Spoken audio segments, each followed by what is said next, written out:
ओम नमो भगवते वासुदेवाय नमः। ओम अज्ञानतिमिरान्धस्य ज्ञानाञ्जनशलाकाय चक्षुरुन्मीलितं येन तस्मै श्रीगुरुवे नमः। श्रीचैतन्यमनोभीष्टं स्थापितं येन भूतले स्वयं रूपः कदा मह्यं ददाति स्वपदान्तिकम्।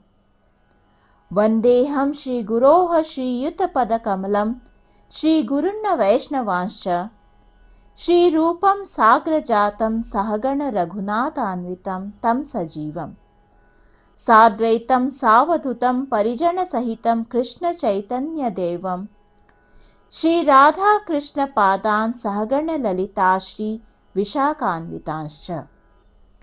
हे कृष्ण करुणा सिंधो दीनबंधो जगत्पते गोपेश गोपिका कांता राधा कांता नमोस्तुते।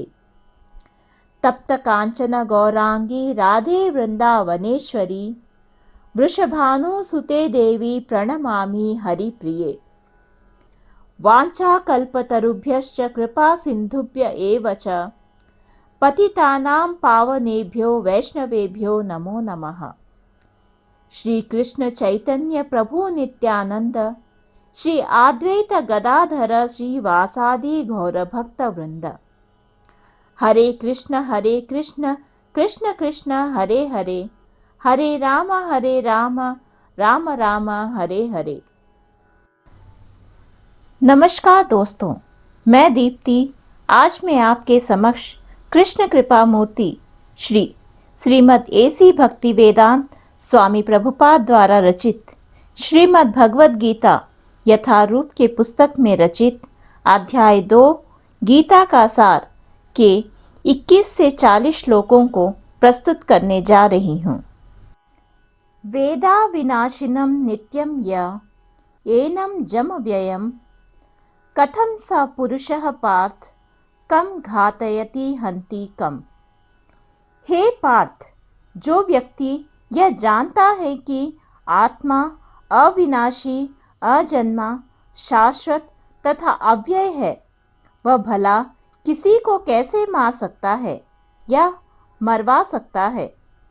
स्वामी प्रभुपाद जी का तात्पर्य यह है कि प्रत्येक वस्तु की समुचित उपयोगिता होती है और जो ज्ञानी होता है वह जानता है कि किसी वस्तु का कहाँ और कैसे प्रयोग किया जाए।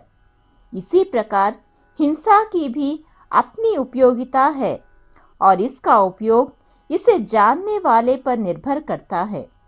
यद्यपि हत्या करने वाले व्यक्ति को न्याय संहिता के अनुसार प्राणदंड दिया जाता है, किंतु न्यायाधीश को दोषी नहीं ठहराया जा सकता है, क्योंकि वह न्याय संहिता के अनुसार ही दूसरे व्यक्ति पर हिंसा किए जाने का आदेश देता है। मनुष्यों के विधि ग्रंथ मनु संहिता में इसका समर्थन किया गया है कि हत्यारे को प्राणदंड देना चाहिए, जिससे उसे अगले जीवन में अपना पाप कर्म भोगना ना पड़े। अतः राजा द्वारा हत्यारे को फांसी का दंड एक प्रकार से लाभप्रद है। इसी प्रकार जब कृष्ण युद्ध करने का आदेश देते हैं तो यह समझना चाहिए कि यह हिंसा परम न्याय के लिए है, और इस तरह अर्जुन को इस आदेश का पालन यह समझकर करना चाहिए कि कृष्ण के लिए किया गया युद्ध हिंसा नहीं है, क्योंकि मनुष्य या दूसरे शब्दों में आत्मा को मारा नहीं जा सकता। अतः न्याय के हेतु तथाकथित हिंसा की अनुमति है। शल्य क्रिया का प्रयोजन रोगी को मारना नहीं, अपितु उसको स्वस्थ बनाना है। अतः कृष्ण के आदेश पर अर्जुन द्वारा किया जाने वाला युद्ध पूरे ज्ञान के साथ हो रहा है, उससे पाप फल की संभावना नहीं है। वासांसि जीर्णानि यथा विहाय नवानि गृह्णाति नरोपराणि तथा शरीराणि विहाय जीर्णान्यन्यानि संयाति नवानि देहि।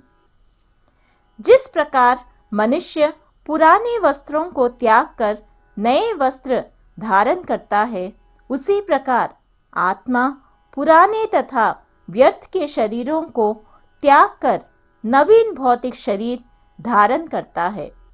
स्वामी प्रभुपाद जी का तात्पर्य यह है कि अणु आत्मा द्वारा शरीर का परिवर्तन एक स्वीकृत तथ्य है।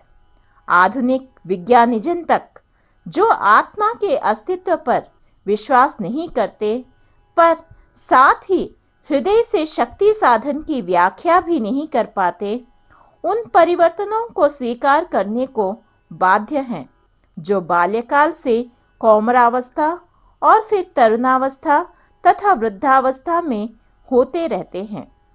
वृद्धावस्था से यही परिवर्तन दूसरे शरीर में स्थानांतरित हो जाता है। इसकी व्याख्या एक पिछले श्लोक में की जा चुकी है। अणु आत्मा का दूसरे शरीर में स्थानांतरण परमात्मा की कृपा से संभव हो पाता है। परमात्मा अणु आत्मा की इच्छाओं की पूर्ति उसी तरह करते हैं जिस प्रकार एक मित्र दूसरे की इच्छा पूर्ति करता है।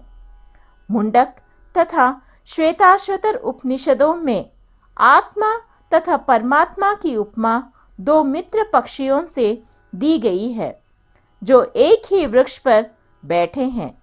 इनमें से एक पक्षी यानी अणु आत्मा वृक्ष के फल को खा रहा है और दूसरा पक्षी यानी कृष्ण अपने मित्र को देख रहा है।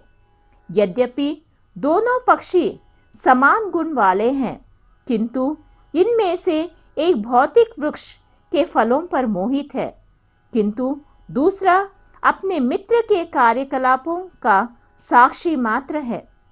कृष्ण साक्षी पक्षी हैं और अर्जुन फल भोक्ता पक्षी। यद्यपि दोनों मित्र सखा हैं, किंतु फिर भी एक स्वामी है और दूसरा सेवक है।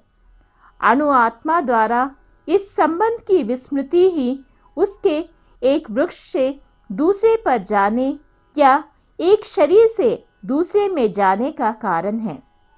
जीवात्मा प्राकृतिक शरीर रूपी वृक्ष पर अत्यधिक संघर्षशील है, किंतु जो ही वह दूसरे पक्षी को परम गुरु के रूप में स्वीकार करता है, जिस प्रकार अर्जुन कृष्ण का उपदेश ग्रहण करने के लिए स्वेच्छा से उनकी शरण में जाता है, त्यों ही परतंत्र पक्षी तुरंत सारे शोकों से विमुक्त हो जाता है।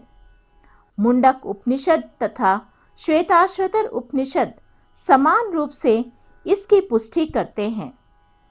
समाने वृक्षे पुरुषो निमग्नो निशाय सोचति मुह्यमानः जुष्टं यदा पश्यत्यन् यमीशमस्य महिमान्मिति वीतशोकः। यद्यपि दोनों पक्षी एक ही वृक्ष पर बैठे हैं, किंतु फल खाने वाला पक्षी वृक्ष के फल के भोक्ता के रूप में चिंता तथा विषाद में निमग्न है। यदि किसी तरह वह अपने मित्र भगवान की ओर उन्मुख होता है और उनकी महिमा को जान लेता है, तो वह कष्ट भोगने वाला पक्षी तुरंत समस्त चिंताओं से मुक्त हो जाता है। अब अर्जुन ने अपना मुख अपने शाश्वत मित्र कृष्ण की ओर फेरा है और उनसे भगवत गीता समझ रहा है। इस प्रकार वह कृष्ण से श्रवण करके भगवान की महिमा को समझकर शोक से मुक्त हो सकता है। यहाँ भगवान ने अर्जुन को उपदेश दिया है कि वह अपने पितामह तथा गुरु के देहांतरण पर शोक प्रकट न करे, अपितु उसे इस धर्म युद्ध में उनके शरीरों का वध करने में प्रसन्न होना चाहिए, जिससे वे सब विभिन्न शारीरिक कर्म फलों से तुरंत मुक्त हो जाएं। बलिवेदी पर या धर्म युद्ध में प्राणों को अर्पित करने वाला व्यक्ति तुरंत शारीरिक पापों से मुक्त हो जाता है और उच्च लोक को प्राप्त होता है। अतः अर्जुन का शोक करना युक्ति संगत नहीं है। नैनं छिन्दन्ति शस्त्राणि नैनं दहति पावकः न चैनं क्लेद्यन्त्यापो न शोषयति मारुतः। यह आत्मा न तो कभी किसी शस्त्र द्वारा खंड खंड किया जा सकता है, न अग्नि द्वारा जलाया जा सकता है, न जल द्वारा भिगोया या वायु द्वारा सुखाया जा सकता है। स्वामी प्रभुपाद जी का तात्पर्य यह है कि सारे हथियार, तलवार, आग्नेयास्त्र, वर्षा के अस्त्र, चक्रवात आदि आत्मा को मारने में असमर्थ हैं। ऐसा प्रतीत होता है कि आधुनिक आग्नेयास्त्रों के अतिरिक्त मिट्टी, जल, वायु, आकाश आदि के भी अनेक प्रकार के हथियार होते थे। यहाँ तक कि आधुनिक युग के नाभिकीय हथियारों की गणना भी आग्नेयास्त्रों में की जाती है, किंतु पूर्व काल में विभिन्न पार्थिव तत्वों से बने हुए हथियार होते थे। आग्नेयास्त्रों का सामना जल के हथियारों से किया जाता था, जो आधुनिक विज्ञान के लिए अज्ञात है। आधुनिक विज्ञान को चक्रवात हथियारों का भी पता नहीं है। जो भी हो, आत्मा को ना तो कभी खंड खंड किया जा सकता है, ना किन्हीं वैज्ञानिक हथियारों से उसका संहार किया जा सकता है, चाहे उनकी संख्या कितनी ही क्यों ना हो। मायावादी इसकी व्याख्या नहीं कर सकते कि जीव किस प्रकार अपने अज्ञान के कारण उत्पन्न हुआ और तत्पश्चात माया की शक्ति से आवृत हो गया। ना ही आदि परमात्मा से जीवों को विलग कर पाना संभव था। प्रत्युत सारे जीव परमात्मा से विलग हुए अंश हैं, चूंकि वे सनातन अणु आत्मा है। अतः माया द्वारा आवृत होने की उनकी प्रवृत्ति स्वाभाविक है और इस तरह वे भगवान की संगति से पृथक हो जाते हैं। जिस प्रकार अग्नि के स्फुल्लिंग अग्नि से विलग होते ही बुझ जाते हैं, यद्यपि इन दोनों के गुण समान होते हैं। वराह पुराण में जीवों को परमात्मा का भिन्न अंश कहा गया है। भगवत गीता के अनुसार भी वे शाश्वत रूप से ऐसे ही हैं। अतः मोह से मुक्त होकर भी जीव पृथक अस्तित्व रखता है, जैसा कि कृष्ण द्वारा अर्जुन को दिए गए उपदेशों से स्पष्ट है। अर्जुन कृष्ण के उपदेश के कारण मुक्त तो हो गया, किंतु कभी भी कृष्ण से एकाकार नहीं हुआ। अच्छेद्यो यमदाह्यो यमक्लेद्यो शोष्य एव च नित्यः सर्वगतः स्थाणुर्चलोऽयं सनातनः। यह आत्मा अखंडित तथा अघुलनशील है। इसे ना तो जलाया जा सकता है, ना ही सुखाया जा सकता है। यह शाश्वत, सर्वव्यापी, अविकारी, स्थिर तथा सदैव एक सा रहने वाला है। स्वामी प्रभुपाद जी का तात्पर्य यह है कि अणु आत्मा के इतने सारे गुण यही सिद्ध करते हैं कि आत्मा पूर्ण आत्मा की अनुअंश है और बिना किसी परिवर्तन के निरंतर उसी तरह बना रहता है। इस प्रसंग में अद्वैतवाद को व्यवहारित करना कठिन है, क्योंकि अणु आत्मा कभी भी परमात्मा के साथ मिलकर एक नहीं हो सकता। भौतिक कल्मश से मुक्त होकर अणु आत्मा भगवान के तेज की किरणों की आध्यात्मिक स्फुल्लिंग बनकर रहना चाह सकता है, किंतु बुद्धिमान जीव तो भगवान की संगति करने के लिए वैकुंठ लोक में प्रवेश करता है। सर्वगत शब्द महत्वपूर्ण है, क्योंकि इसमें कोई संशय नहीं है कि जीव भगवान की समग्र सृष्टि में फैले हुए हैं। वे जल, थल, वायु, पृथ्वी के भीतर तथा अग्नि के भीतर भी रहते हैं। जो यह मानते हैं कि वे अग्नि में स्वाहा हो जाते हैं, वह ठीक नहीं है, क्योंकि यहाँ कहा गया है कि आत्मा को अग्नि द्वारा जलाया नहीं जा सकता। अतः इसमें संदेह नहीं कि सूर्यलोक में भी उपयुक्त प्राणी निवास करते हैं। यदि सूर्यलोक निर्जन हो तो सर्वगत शब्द निरर्थक हो जाता है। अव्यक्तो यमचिन्त्यो यमविकार्यो यमुच्यते तस्मादेवं विदित्वैनं नानुशोचितुमर्हसि। यह आत्मा अव्यक्त, अकल्पनीय तथा अपरिवर्तनीय कहा जाता है। यह जानकर तुम्हें शरीर के लिए शोक नहीं करना चाहिए। स्वामी प्रभुपाद जी का तात्पर्य यह है कि जैसा कि पहले कहा जा चुका है, आत्मा इतना सूक्ष्म है कि इसे सर्वाधिक शक्तिशाली सूक्ष्मदर्शी यंत्र से भी नहीं देखा जा सकता। अतः यह अदृश्य है। जहाँ तक आत्मा के अस्तित्व का संबंध है, श्रुति के प्रमाण के अतिरिक्त अन्य किसी प्रयोग द्वारा इसके अस्तित्व को सिद्ध नहीं किया जा सकता।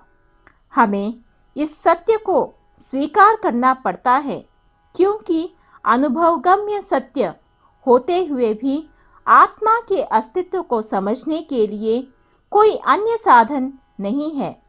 हमें अनेक बातें केवल उच्च प्रमाणों के आधार पर माननी पड़ती हैं। कोई भी अपनी माता के आधार पर अपने पिता के अस्तित्व को अस्वीकार नहीं कर सकता। पिता के स्वरूप को जानने का साधन या एकमात्र प्रमाण माता है।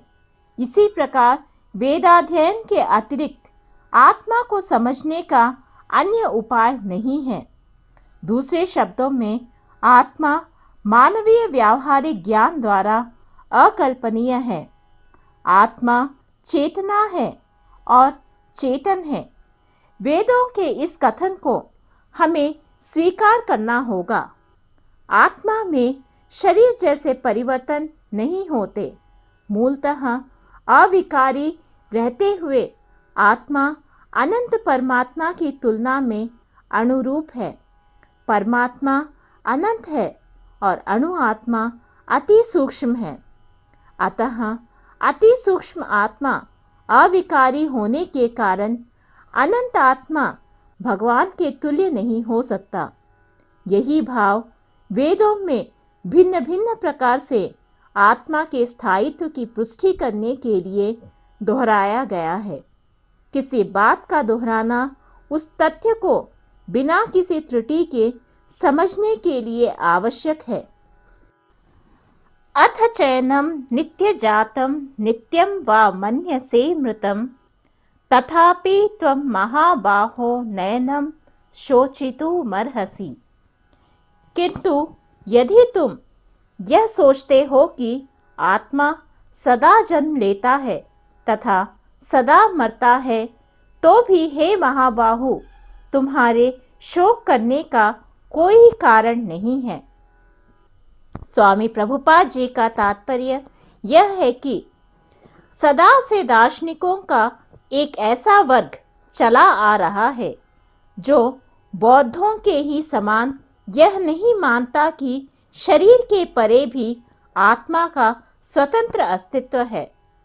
ऐसा प्रतीत होता है कि जब भगवान कृष्ण ने भगवद गीता का उपदेश दिया तो ऐसे दार्शनिक विद्यमान थे और लोकायतिक तथा वैभाषिक नाम से जाने जाते थे। ऐसे दार्शनिकों का मत है कि जीवन के लक्षण भौतिक संयोग की एक परिपक्वावस्था में घटित होते हैं। आधुनिक भौतिक विज्ञानी तथा भौतिकवादी दार्शनिक भी ऐसा ही सोचते हैं।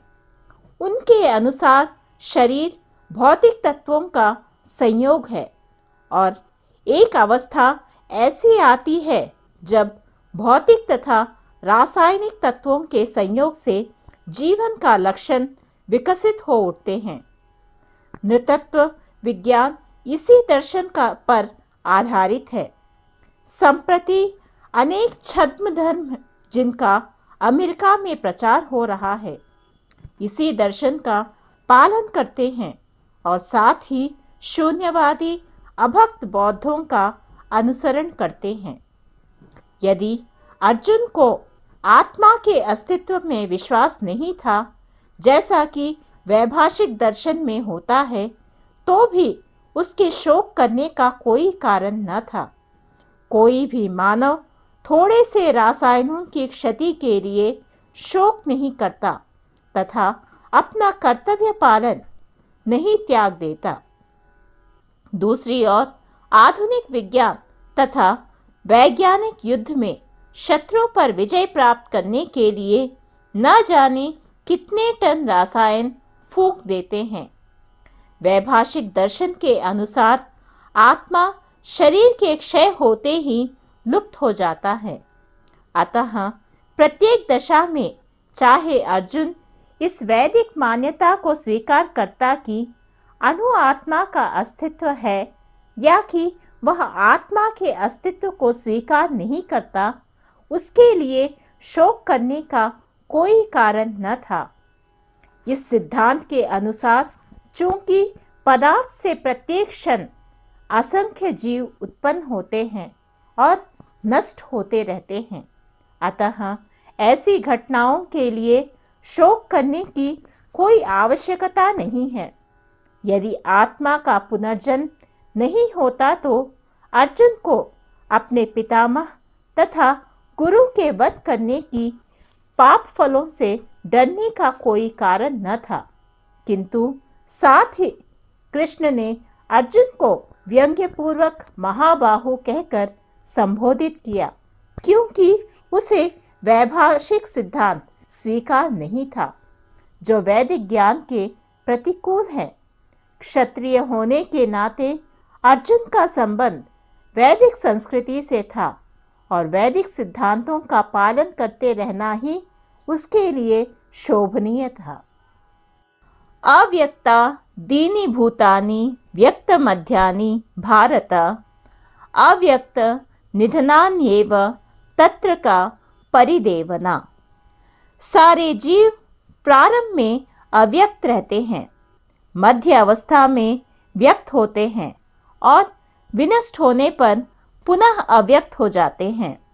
अतः शोक करने की क्या आवश्यकता है? स्वामी प्रभुपाद जी का तात्पर्य यह है कि यह स्वीकार करते हुए कि दो प्रकार के दार्शनिक हैं। एक तो वे जो आत्मा के अस्तित्व को मानते हैं और दूसरे वे जो आत्मा के अस्तित्व को नहीं मानते। कहा जा सकता है कि किसी भी दशा में शोक करने का कोई कारण नहीं है। आत्मा के अस्तित्व को न मानने वाले को वेदांतवादी नास्तिक कहते हैं। यदि हम तर्क के लिए इस नास्तिकवादी सिद्धांत को मान भी ले तो भी शोक करने का कोई कारण नहीं है। आत्मा के पृथक अस्तित्व से भिन्न सारे भौतिक तत्व सृष्टि के पूर्व अदृश्य रहते हैं। इस अदृश्य रहने की सूक्ष्म अवस्था से ही दृश्य अवस्था आती है। जिस प्रकार आकाश में वायु उत्पन्न होती है, वायु से अग्नि, अग्नि से जल और जल से पृथ्वी उत्पन्न होती है। पृथ्वी से अनेक प्रकार के पदार्थ प्रकट होते हैं। यथा एक विशाल गगनचुंबी महल पृथ्वी से ही प्रकट है। जब इसे ध्वस्त कर दिया जाता है तो वह अदृश्य हो जाता है और अंततः परमाणु रूप में बना रहता है। शक्ति संरक्षण का नियम बना रहता है, किंतु कालक्रम से वस्तुएं प्रकट तथा अप्रकट होती रहती हैं। अंतर इतना ही है। अतः प्रकट होने यानी व्यक्त या अप्रकट यानी अव्यक्त होने पर शोक करने का कोई कारण नहीं है। यहाँ तक कि अप्रकट अवस्था में भी वस्तुएं समाप्त नहीं होती। प्रारंभिक तथा अंतिम दोनों अवस्थाओं में ही सारे तत्व अप्रकट रहते हैं, केवल मध्य में वे प्रकट होते हैं और इस तरह इससे कोई वास्तविक अंतर नहीं पड़ता। यदि हम भगवद गीता के इस वैदिक निष्कर्ष को मानते हैं कि ये भौतिक शरीर कालक्रम में नाशवान है, अंतवंत इमे देहाः, किंतु आत्मा शाश्वत है, नित्यस्योक्ताः शरीरिणः, तो हमें यह सदा स्मरण रखना होगा कि यह शरीर वस्त्र यानी परिधान के समान है। अतः वस्त्र परिवर्तन होने पर शोक क्यों? शाश्वत आत्मा की तुलना में भौतिक शरीर का कोई यथार्थ अस्तित्व नहीं होता। यह स्वप्न के समान है। स्वप्न में हम आकाश में उड़ते या राजा की भांति रथ पर आरूढ़ हो सकते हैं, किंतु जागने पर देखते हैं कि ना तो हम आकाश में हैं ना रथ पर। वैदिक ज्ञान आत्म साक्षात्कार को भौतिक शरीर के अनस्तित्व के आधार पर प्रोत्साहन देता है।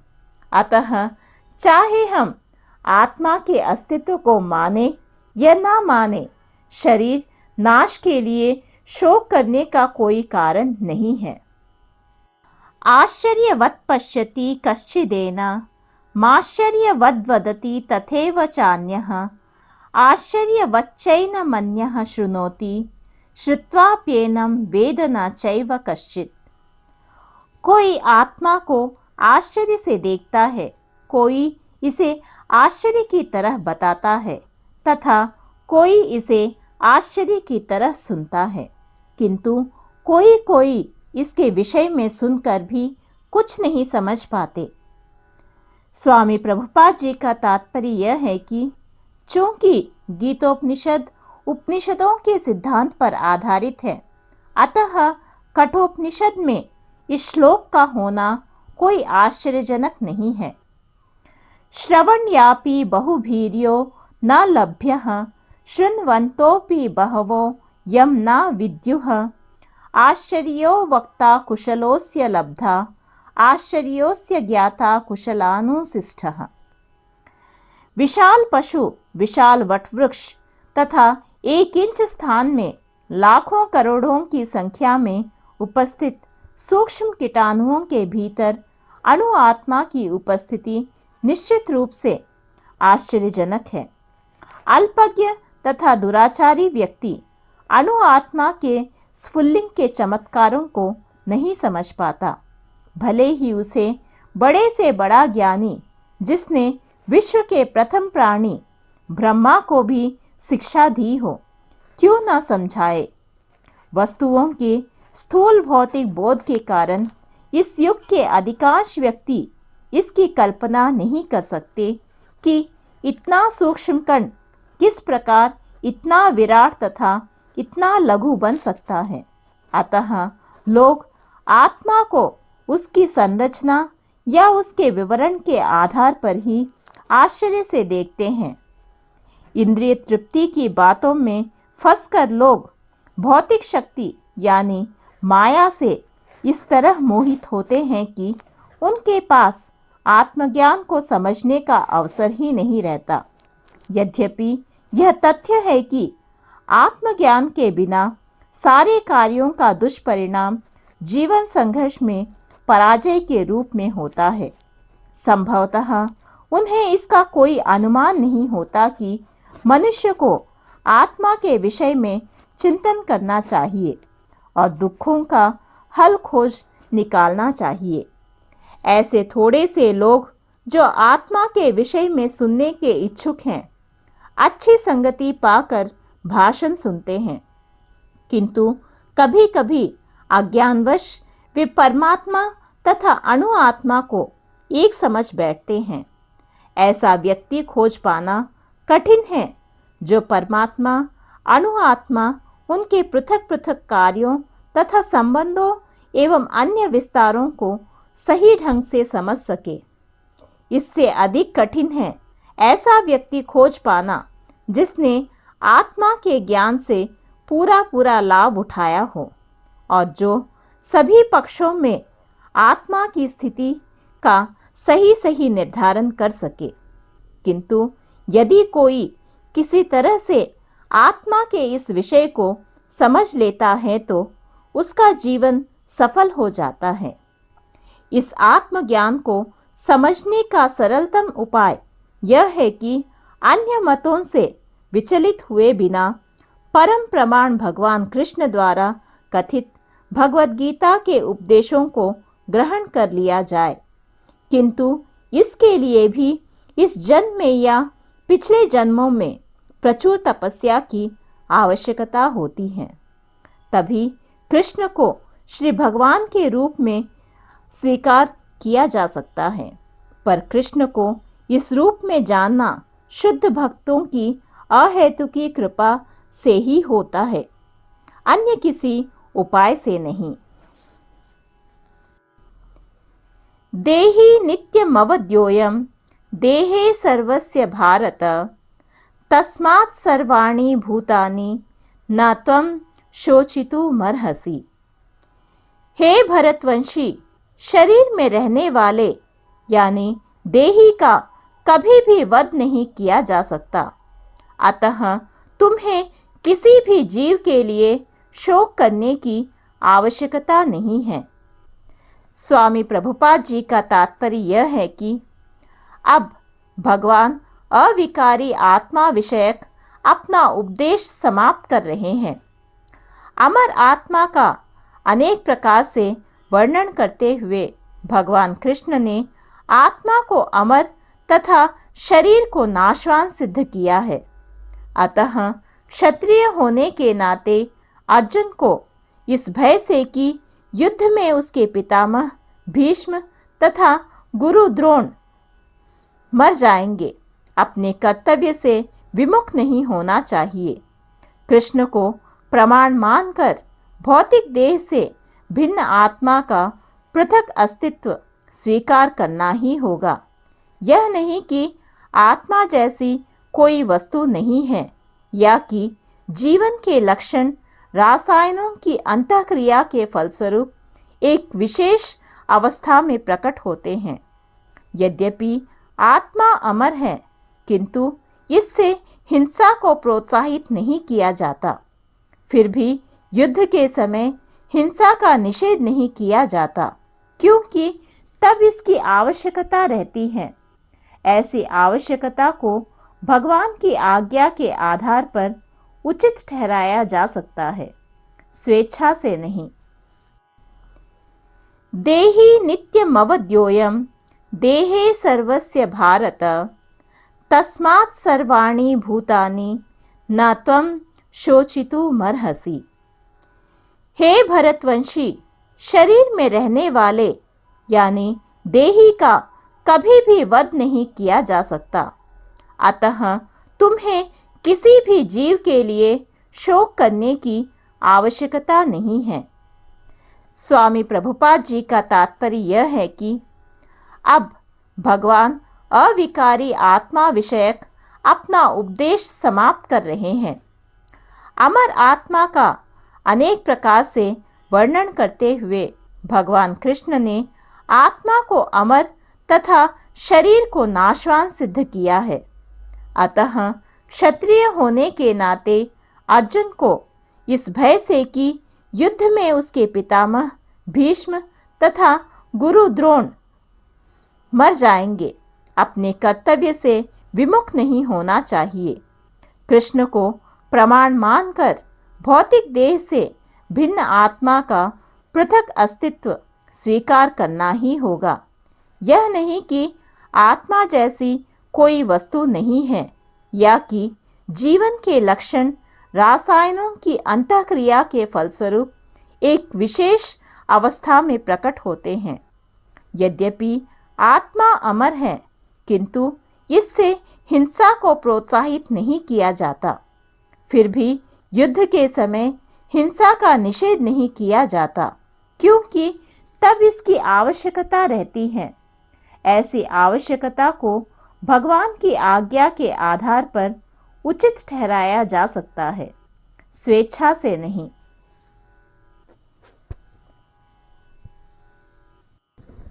स्वधर्मपि चावेक्ष्य न विकम्पितुमर्हसि, धम्यार्थी युद्धात् श्रेयोन्यत् क्षत्रियस्य न विद्यते। क्षत्रिय होने के नाते अपने विशिष्ट धर्म का विचार करते हुए तुम्हें जानना चाहिए कि धर्म के लिए युद्ध करने से बढ़कर तुम्हारे लिए अन्य कोई कार्य नहीं है। अतः तुम्हें संकोच करने की कोई आवश्यकता नहीं है। स्वामी प्रभुपाद जी का तात्पर्य यह है कि सामाजिक व्यवस्था के 4 वर्णों में द्वितीय वर्ण उत्तम शासन के लिए है और क्षत्रिय कहलाता है। क्षत का अर्थ है चोट खाया हुआ। जो क्षति से रक्षा करे वह क्षत्रिय कहलाता है। क्षत्रियों को वन में आखेट करने का प्रशिक्षण दिया जाता है। क्षत्रिय जंगल में जाकर शेर को ललकारता और उससे आमने सामने अपनी तलवार से लड़ता था। शेर की मृत्यु होने पर उसकी राजसी ढंग से अंत्येष्टि की जाती थी। आज भी जयपुर रियासत के क्षत्रिय राजा इस प्रथा का पालन करते हैं। क्षत्रियों को विशेष रूप से ललकारने तथा मारने की शिक्षा दी जाती है, क्योंकि कभी-कभी धार्मिक हिंसा अनिवार्य होती है। इसलिए क्षत्रियों को सीधे संन्यास आश्रम ग्रहण करने का विधान नहीं है। राजनीति में अहिंसा कूटनीतिक चाल हो सकती है, किंतु यह कभी भी कारण या सिद्धांत नहीं रही। धार्मिक संहिताओं में उल्लेख मिलता है, आहवेषु मिथो न्योन्यम जिघासन्तो मिहिक्षितः युद्धमानाः परम शक्त्या स्वर्गं यान्त्यपराङ्गमुखाः। यज्ञेषु पशवो ब्राह्मण हन्यन्ते सततं द्विजेः संस्कृताः किल मंत्रेश्च तेपि स्वर्गमवाप्नुवन्। युद्ध में विरोधी ईर्ष्यालु राजा से संघर्ष करते हुए मरने वाले राजा या क्षत्रिय को मृत्यु के अनंतर वे ही उच्छलोक प्राप्त होते हैं, जिनकी प्राप्ति यज्ञाग्नि में मारे गए पशुओं को होती है।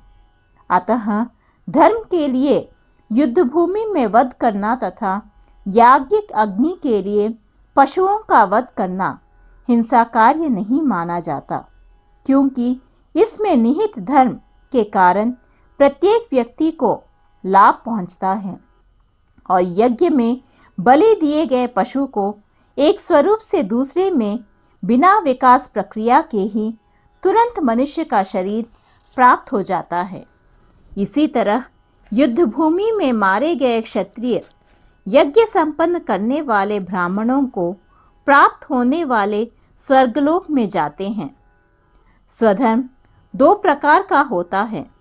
जब तक मनुष्य मुक्त नहीं हो जाता, तब तक मुक्ति प्राप्त करने के लिए धर्म के अनुसार शरीर विशेष के कर्तव्य करने होते हैं। जब वह मुक्त हो जाता है तो उसका विशेष कर्तव्य या स्वधर्म आध्यात्मिक हो जाता है और देहात्म बुद्धि में नहीं रहता। जब तक देहात्म बुद्धि है, तब तक ब्राह्मणों तथा क्षत्रियों के लिए स्वधर्म पालन अनिवार्य होता है। स्वधर्म का विधान भगवान द्वारा होता है, जिसका स्पष्टीकरण 4th अध्याय में किया जाएगा।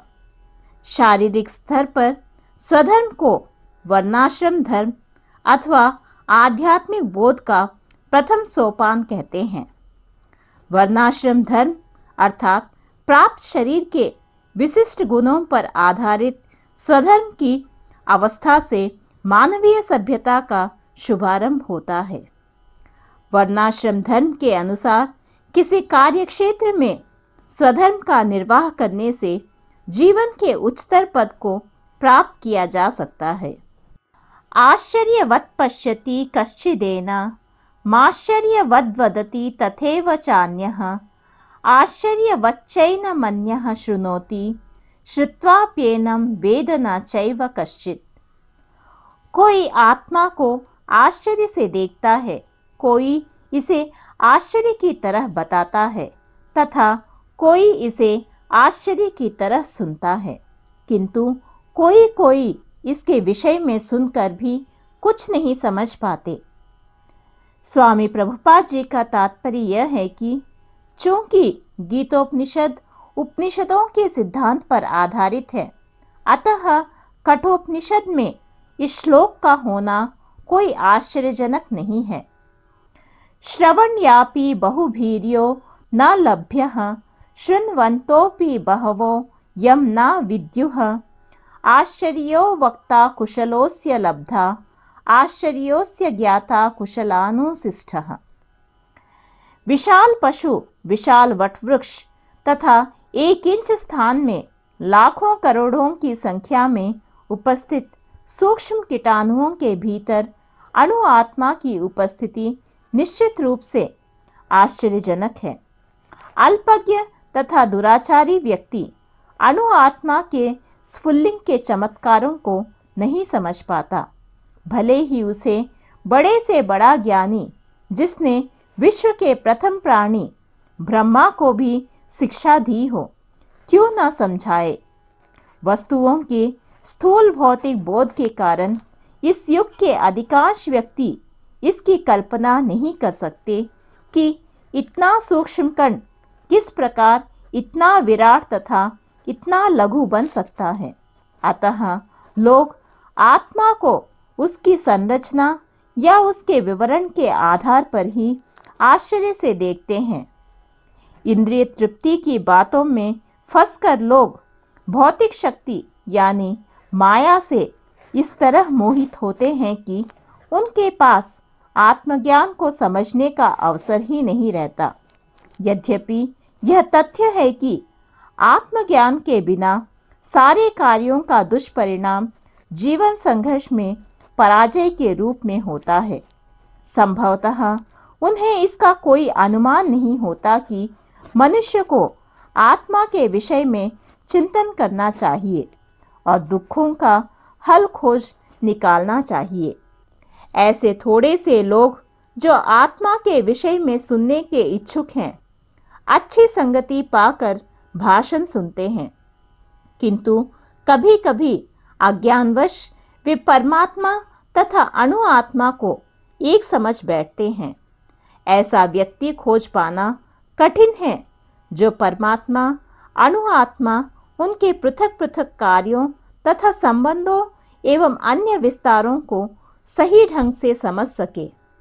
इससे अधिक कठिन है ऐसा व्यक्ति खोज पाना जिसने आत्मा के ज्ञान से पूरा पूरा लाभ उठाया हो और जो सभी पक्षों में आत्मा की स्थिति का सही सही निर्धारण कर सके। किंतु यदि कोई किसी तरह से आत्मा के इस विषय को समझ लेता है तो उसका जीवन सफल हो जाता है। इस आत्मज्ञान को समझने का सरलतम उपाय यह है कि अन्य मतों से विचलित हुए बिना परम प्रमाण भगवान कृष्ण द्वारा कथित भगवद गीता के उपदेशों को ग्रहण कर लिया जाए। किंतु इसके लिए भी इस जन्म में या पिछले जन्मों में प्रचुर तपस्या की आवश्यकता होती है। तभी कृष्ण को श्री भगवान के रूप में स्वीकार किया जा सकता है। पर कृष्ण को इस रूप में जानना शुद्ध भक्तों की अहेतुकी कृपा से ही होता है, अन्य किसी उपाय से नहीं।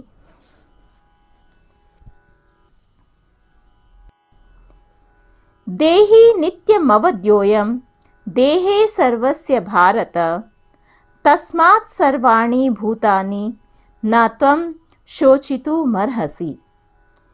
हे भरतवंशी, शरीर में रहने वाले यानी देही का कभी भी वध नहीं किया जा सकता, अतः तुम्हें किसी भी जीव के लिए शोक करने की आवश्यकता नहीं है। स्वामी प्रभुपाद जी का तात्पर्य यह है कि अब भगवान अविकारी आत्मा विषयक अपना उपदेश समाप्त कर रहे हैं। अमर आत्मा का अनेक प्रकार से वर्णन करते हुए भगवान कृष्ण ने आत्मा को अमर तथा शरीर को नाशवान सिद्ध किया है। अतः क्षत्रिय होने के नाते अर्जुन को इस भय से कि युद्ध में उसके पितामह भीष्म तथा गुरु द्रोण मर जाएंगे, अपने कर्तव्य से विमुख नहीं होना चाहिए। कृष्ण को प्रमाण मानकर भौतिक देह से भिन्न आत्मा का पृथक अस्तित्व स्वीकार करना ही होगा। यह नहीं कि आत्मा जैसी कोई वस्तु नहीं है या कि जीवन के लक्षण रासायनों की अंतःक्रिया के फलस्वरूप एक विशेष अवस्था में प्रकट होते हैं। यद्यपि आत्मा अमर है, किंतु इससे हिंसा को प्रोत्साहित नहीं किया जाता। फिर भी युद्ध के समय हिंसा का निषेध नहीं किया जाता, क्योंकि तब इसकी आवश्यकता रहती है। ऐसी आवश्यकता को भगवान की आज्ञा के आधार पर उचित ठहराया जा सकता है, स्वेच्छा से नहीं।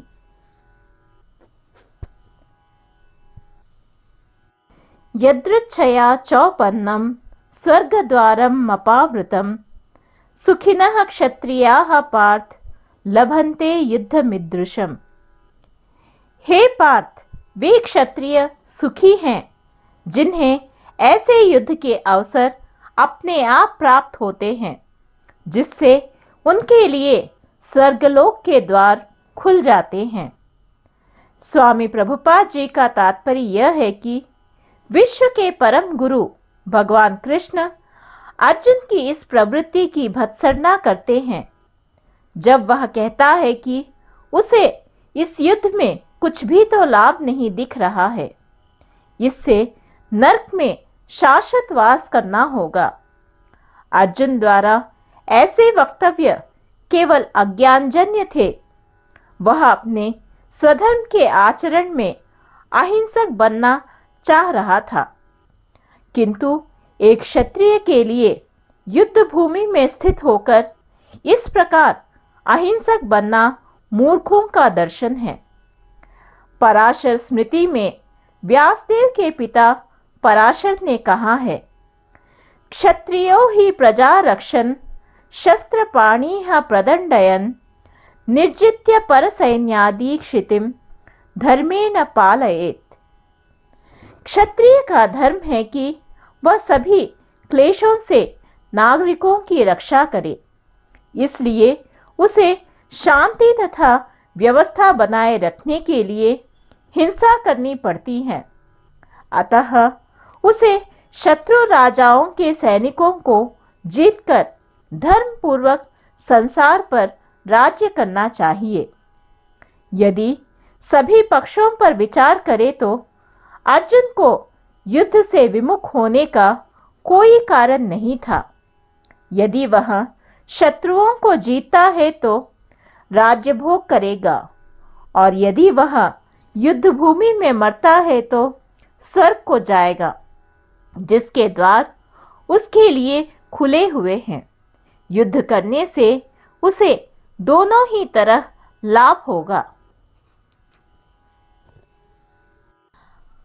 अथ चेत्त्वमिं धम्यं संग्रामं न करिष्यसि ततः स्वधर्मं कीर्तिं च हित्वा पापमवाप्स्यसि। किंतु यदि तुम युद्ध करने के स्वधर्म को संपन्न नहीं करते तो तुम्हें निश्चित रूप से अपने कर्तव्य की उपेक्षा करने का पाप लगेगा, और तुम योद्धा के रूप में भी अपना यश खो दोगे।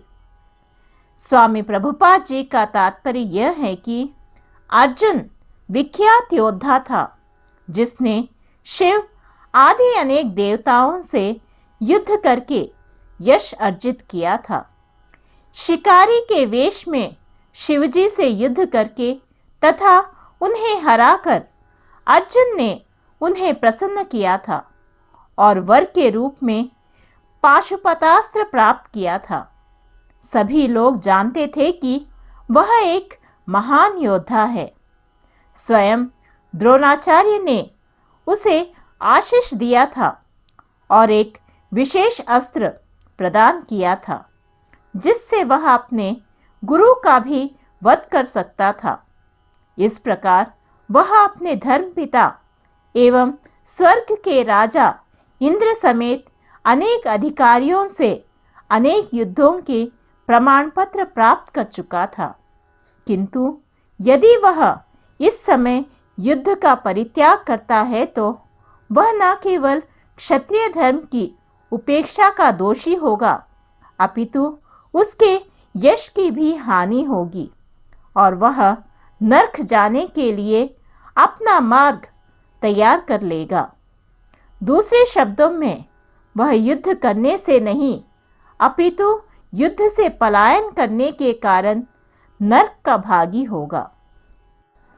अकीर्तिम चापि भूतानि कथयिष्यन्ति ते व्ययाम संभावितस्य च कीर्तिर मरणादति रिच्यते। लोग सदैव तुम्हारे अपयश का वर्णन करेंगे और सम्मानित व्यक्ति के लिए अपयश तो मृत्यु से भी बढ़कर है। स्वामी प्रभुपाद जी का तात्पर्य यह है कि अब अर्जुन के मित्र तथा गुरु के रूप में भगवान कृष्ण अर्जुन को युद्ध से विमुख न होने का अंतिम निर्णय देते हैं।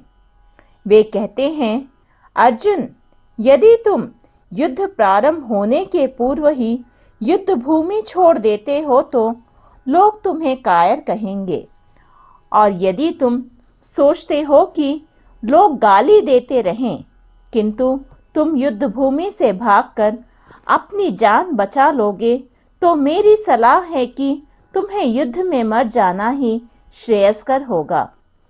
तुम जैसे सम्मानीय व्यक्ति के लिए अपकीर्ति मृत्यु से भी बुरी है, अतः तुम्हें प्राण भय से भागना नहीं चाहिए, युद्ध में मर जाना ही श्रेयस्कर होगा।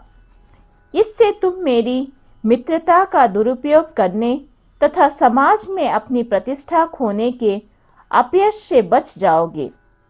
अतः अर्जुन के लिए भगवान का अंतिम निर्णय था कि वह संग्राम से पलायन न करे अपितु युद्ध में मरे।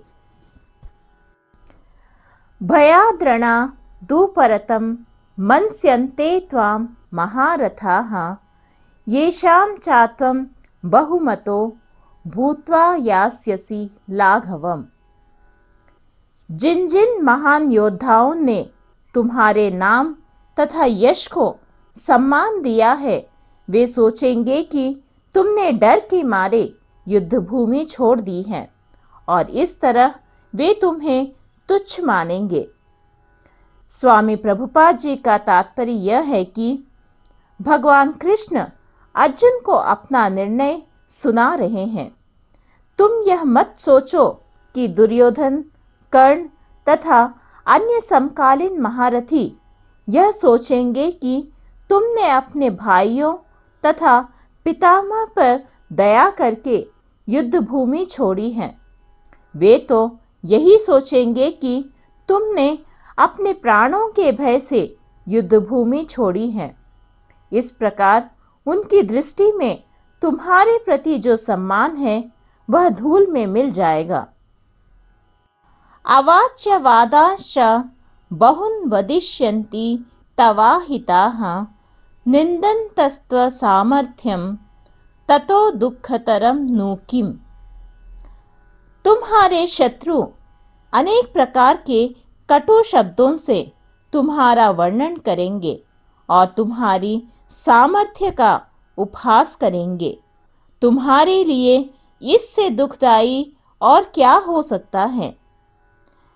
स्वामी प्रभुपाद जी का तात्पर्य यह है कि प्रारंभ में ही भगवान कृष्ण को अर्जुन के अयाचित दयाभाव पर आश्चर्य हुआ था और उन्होंने इस दयाभाव को अनार्योचित बताया था। अब उन्होंने विस्तार से अर्जुन के तथाकथित दयाभाव के विरुद्ध कहे गए अपने वचनों को सिद्ध कर दिया है। हतो वा प्राप्स्यसि स्वर्गम जीत्वा वा भोक्ष्यसे महिम तस्मादुत्तिष्ठ कौन्तेय युद्धाय कृतनिश्चयः।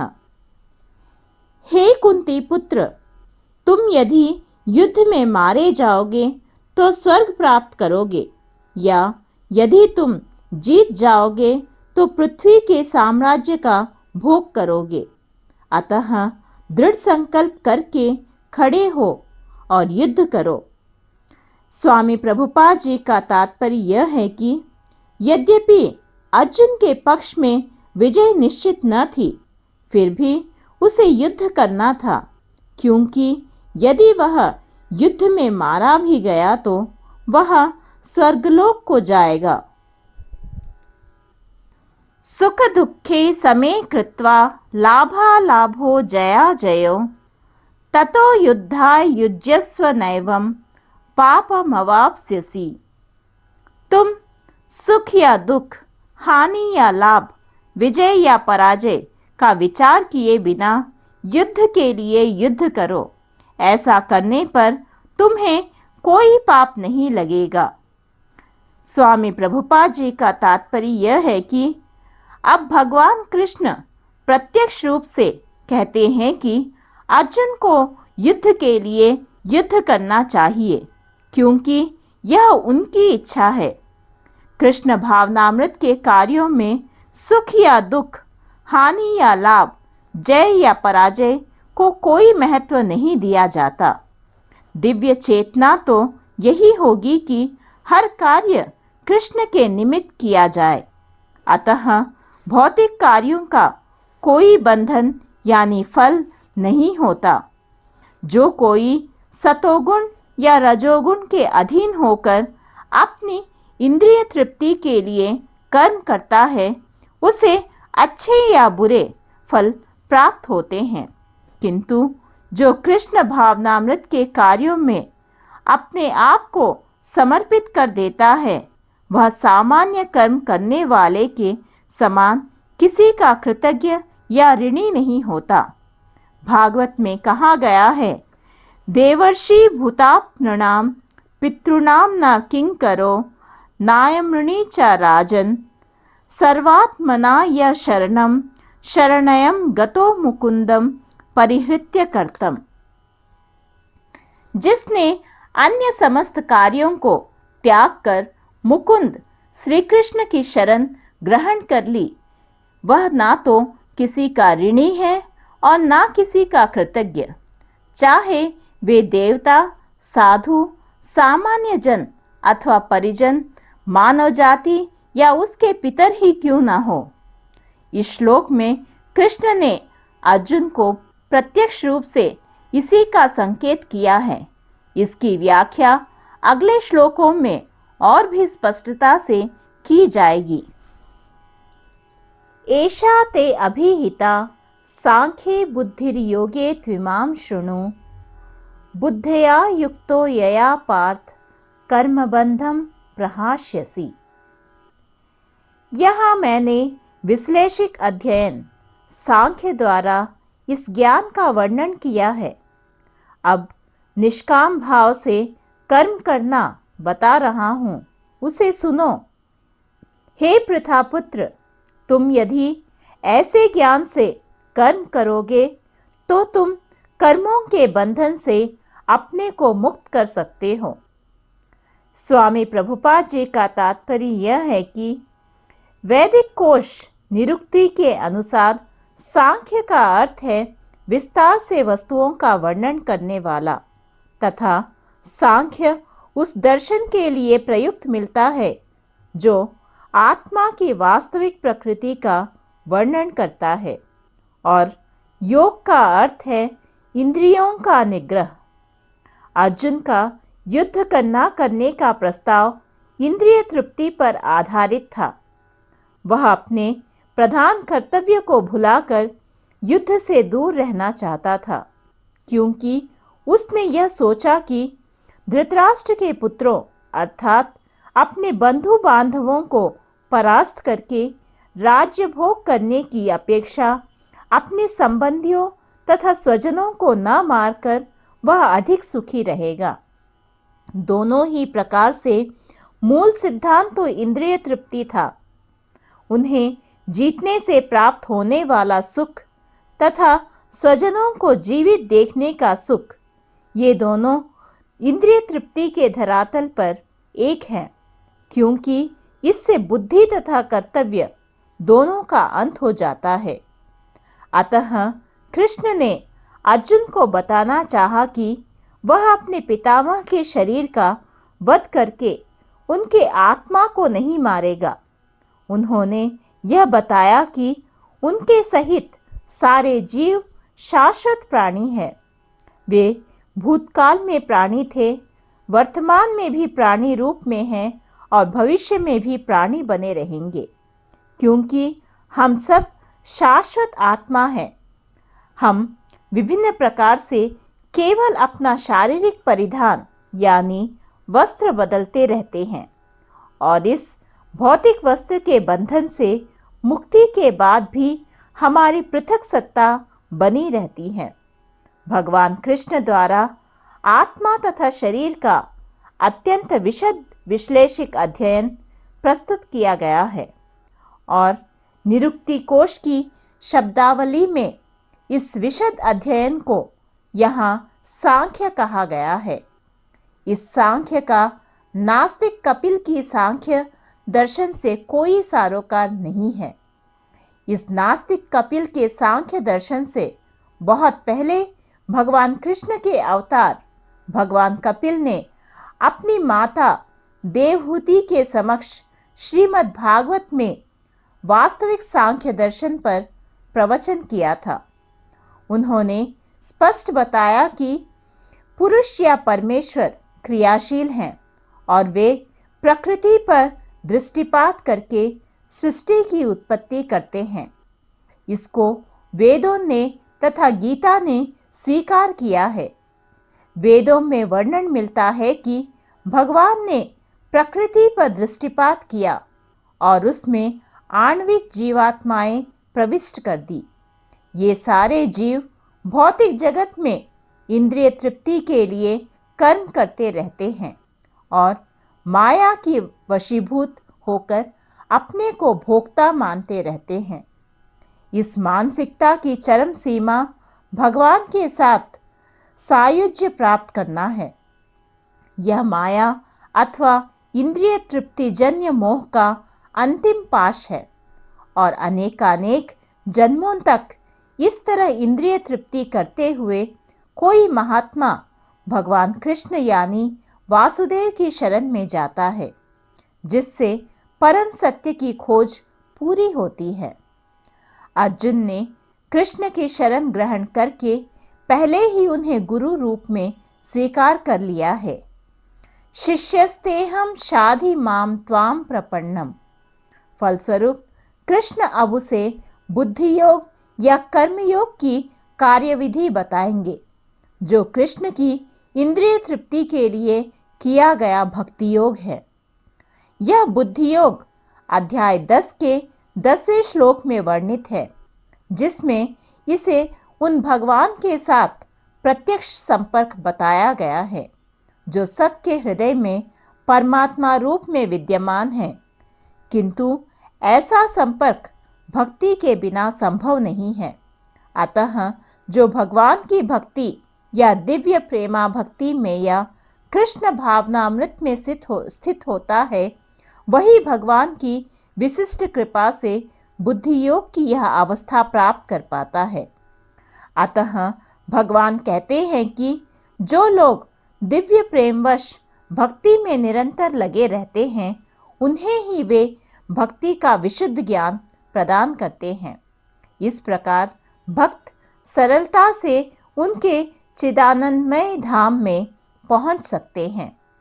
इस प्रकार इस श्लोक में वर्णित बुद्धि योग भगवान कृष्ण की भक्ति है और यहाँ पर उल्लिखित सांख्य शब्द का नास्तिक कपिल द्वारा प्रतिपादित अनिश्वरवादी सांख्य योग से कुछ भी संबंध नहीं है।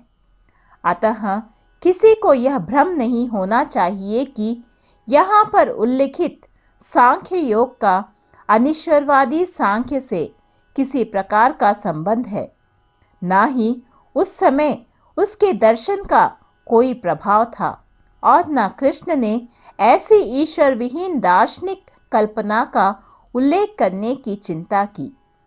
वास्तविक सांख्य दर्शन का वर्णन भगवान कपिल द्वारा श्रीमद् भागवत में हुआ है, किंतु वर्तमान प्रकरणों में उस सांख्य से भी कोई सारोकार नहीं है। यहाँ सांख्य का अर्थ है शरीर तथा आत्मा का विश्लेषिक अध्ययन। भगवान कृष्ण ने आत्मा का विश्लेषिक वर्णन अर्जुन को बुद्धि योग या कर्मयोग तक लाने के लिए किया। अतः भगवान कृष्ण का सांख्य तथा भागवत में भगवान कपिल द्वारा वर्णित सांख्य एक ही हैं। ये दोनों भक्ति योग हैं। अतः भगवान कृष्ण ने कहा है कि केवल अल्पज्ञ ही सांख्य योग तथा भक्ति योग में भेदभाव मानते हैं। निसंदेह अनिश्वरवादी सांख्य योग का भक्ति योग से कोई संबंध नहीं है। फिर भी बुद्धिहीन व्यक्तियों का दावा है कि भगवद गीता में अनिश्वरवादी सांख्य का ही वर्णन हुआ है। अतः मनुष्य को यह जान लेना चाहिए कि बुद्धि योग का अर्थ कृष्ण भावनामृत में पूर्ण आनंद तथा भक्ति के ज्ञान में कर्म करना है। जो व्यक्ति भगवान की तुष्टि के लिए कर्म करता है, चाहे वह कर्म कितना भी कठिन क्यों ना हो, वह बुद्धि योग के सिद्धांत के अनुसार कार्य करता है और दिव्य आनंद का अनुभव करता है। ऐसी दिव्य व्यस्तता के कारण उसे भगवत कृपा से स्वतः संपूर्ण दिव्य ज्ञान प्राप्त हो जाता है और ज्ञान प्राप्त करने के लिए अतिरिक्त श्रम किए बिना ही उसकी पूर्ण मुक्ति हो जाती है। कृष्ण भावना भावित कर्म तथा फल प्राप्ति की इच्छा से किए गए कर्म में विशेषतया पारिवारिक या भौतिक सुख प्राप्त करने की इंद्रिय तृप्ति के लिए किए गए कर्म में प्रचुर अंतर होता है। अतः बुद्धि योग हमारे द्वारा संपन्न कार्य का दिव्य गुण है। नेहाभिक्रमनाशोस्ति प्रत्यवायो न विद्यते स्वल्पमप्यस्य धर्मस्य त्रायते महतो भयात्। इस प्रयास में ना तो हानि होती है ना ही ह्रास, अपितु इस पथ पर की गई अल्प प्रगति भी महान भय से रक्षा कर सकती है। स्वामी प्रभुपाद जी का तात्पर्य यह है कि कर्म का सर्वोच्च दिव्य गुण है। कृष्ण भावनामृत में कर्म या इंद्रिय तृप्ति की आशा न करके कृष्ण के हित में कर्म करना, ऐसे कर्म का लघु आरंभ होने पर भी कोई बाधा नहीं आती है, न कभी इस आरंभ का विनाश होता है। भौतिक स्तर पर प्रारंभ किए जाने वाले किसी भी कार्य को पूरा करना होता है, अन्यथा सारा प्रयास निष्फल हो जाता है। किंतु कृष्ण भावनामृत में प्रारंभ किया जाने वाला कोई भी कार्य अधूरा रहकर भी स्थायी प्रभाव डालता है। अतः ऐसे कर्म करने वाले को कोई हानि नहीं होती, चाहे वह कर्म अधूरा ही क्यों न रह जाए। यदि कृष्ण भावनामृत का 1% भी कार्य पूरा हुआ तो उसका स्थायी फल होता है। अतः अगली बार 2% से शुभारंभ होगा, किंतु भौतिक कर्म में जब तक 100% सफलता प्राप्त न हो तब तक कोई लाभ नहीं होता। अजामिल ने कृष्ण भावनामृत में अपने कर्तव्य का कुछ ही प्रतिशत पूरा किया था, किंतु भगवान की कृपा से उसे 100% लाभ मिला। इस संबंध में श्रीमद् भागवत में एक अत्यंत सुंदर श्लोक आया है। त्यक्त्वा स्वधर्मं चरणाम्बुजं हरेर्भजन् पक्वोता पतेत् ततो यदि यत्र क्वा वाभद्रभूतमुष्य किं को वार्थ आप्तो भजताम स्वधर्मतः। यदि कोई अपना धर्म छोड़कर कृष्ण भावनामृत में काम करता है और फिर काम पूरा ना होने के कारण नीचे गिर जाता है तो इसमें उसको क्या हानि, और यदि कोई अपने भौतिक कार्यों को पूरा करता है तो इससे उसको क्या लाभ होगा। अथवा जैसा कि ईसाई कहते हैं, यदि कोई अपनी शाश्वत आत्मा को खोकर संपूर्ण जगत को पा ले तो मनुष्य को इससे क्या लाभ होगा। भौतिक कार्य तथा उनके फल शरीर के साथ ही समाप्त हो जाते हैं, किंतु कृष्ण भावनामृत में किया गया कार्य मनुष्य को इस शरीर के विनष्ट होने पर भी पुनः कृष्ण भावनामृत तक ले जाता है।